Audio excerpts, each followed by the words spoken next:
Bueno, ahora vamos a ver desórdenes. Los desórdenes los podemos interpretar como permutaciones de elementos, pero con la restricción de que ningún elemento puede quedar en su posición original. Esto lo podemos ver de esta forma. Tenemos al conjunto S, que serían todos los números que queremos permutar, y a ese conjunto de números que queremos permutar le vamos a restar ese mismo conjunto permutado menos un elemento que va a quedar en su posición original. Luego le vamos a restar ese conjunto permutado, pero menos dos elementos que van a quedar en su posición original. Esto lo podemos ver o nos va a hacer acordar a lo que sería el principio de inclusión-exclusión.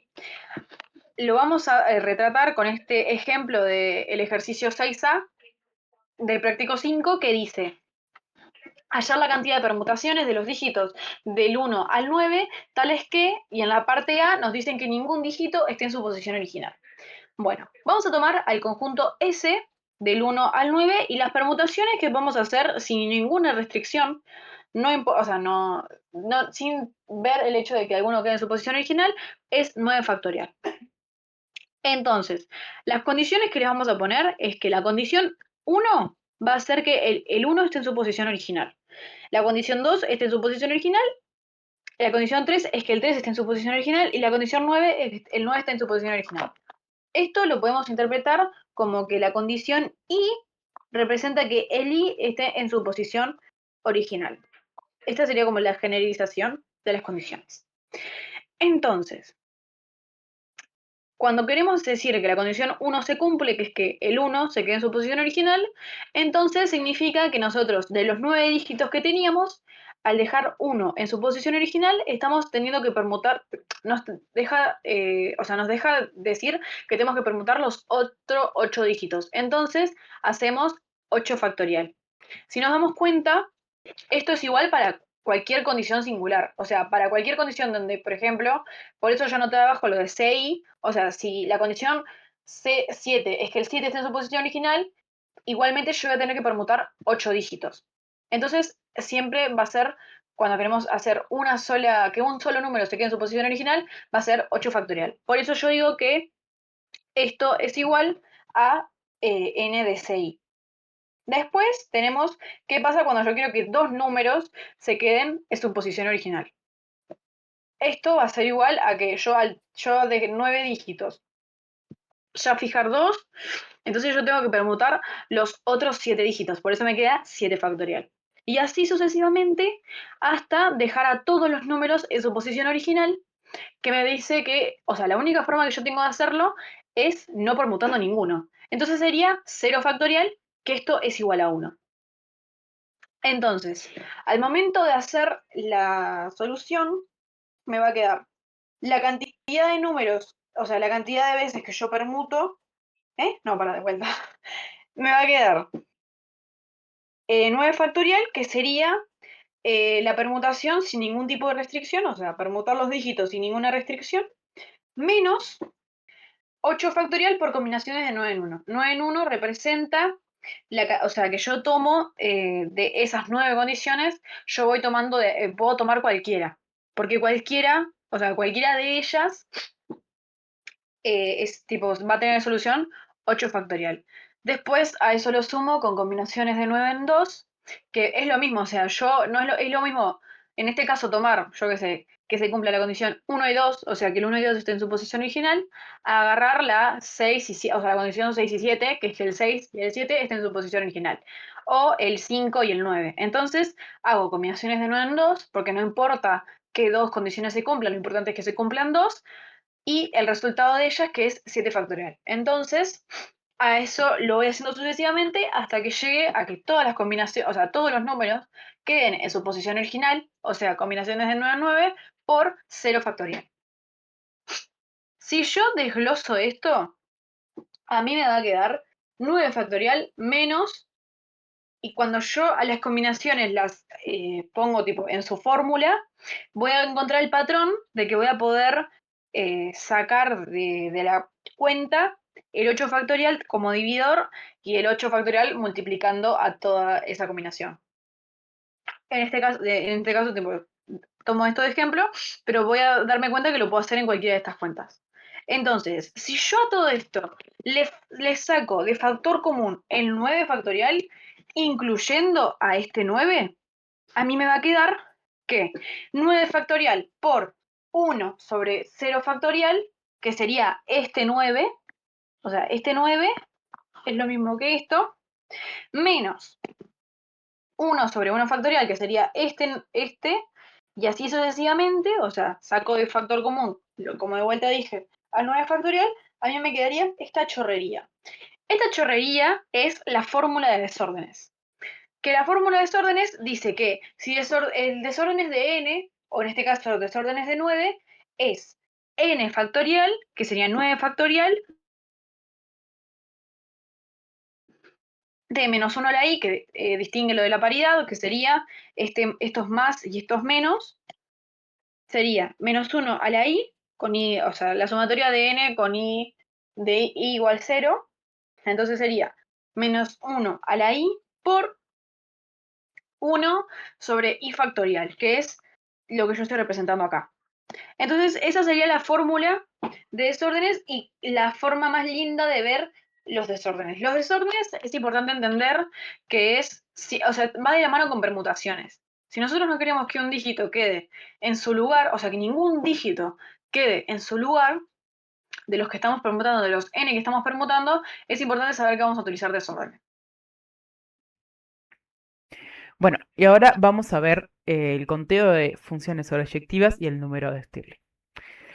Cuando tenemos dos conjuntos finitos y no vacíos y queremos distribuir los elementos de A en los elementos de B, siendo que la cardinalidad de A es igual a n y la cardinalidad de B es igual a m, con n mayor o igual a m, tenemos que calcular las funciones sobreyectivas. O sea, a lo que se refiere esto es, si tenemos objetos, los objetos son n, distinguibles, o sea que podemos diferenciar unos de otros, y después tenemos bolsas también distinguibles, o sea que cada una bolsa tenga, por ejemplo, una etiqueta, lo que hay que hacer para ver cuántas posibilidades hay de que pase eso es contar las funciones sobreyectivas de A en B. Entonces, por ejemplo, como vemos en el ejemplo acá, tenemos, por ejemplo, caramelos de frutilla, caramelos de menta y caramelos de, no sé, arándanos. Y después tenemos tres bolsas que son distinguibles, porque una es, no sé, es los colores, por ejemplo. Una es marrón, otra es naranja, otra es violeta. O sea, se distinguen entre cada una. Podés diferenciarlas. Para hacer eso tenemos que hacer, calcular las funciones sobreyectivas. ¿Cómo se calculan las funciones sobreyectivas? Con esta fórmula. Sobreyectivas de n elementos en M es igual a la sumatoria de m en i igual 0 de menos 1 elevado a la i por combinaciones de m en i por m menos i elevado a la n. Esto es la fórmula oficial de las sobreyectivas, pero como ven es una fórmula un poco compleja y cuando te piden sobreyectivas de números muy grandes se puede volver un poco más tediosa. Entonces, por lo bueno, hay un atajo o hay una forma mucho más fácil de hacerlo que requiere los números de Stirling. Entonces voy a empezar a explicar lo que es un número de Stirling. Los números de Stirling son la cantidad de formas de repartir n objetos distinguibles en m particiones indistinguibles, sin que se quede un m vacío. Ah, y en las sobreyectivas tampoco puede quedar un m vacío.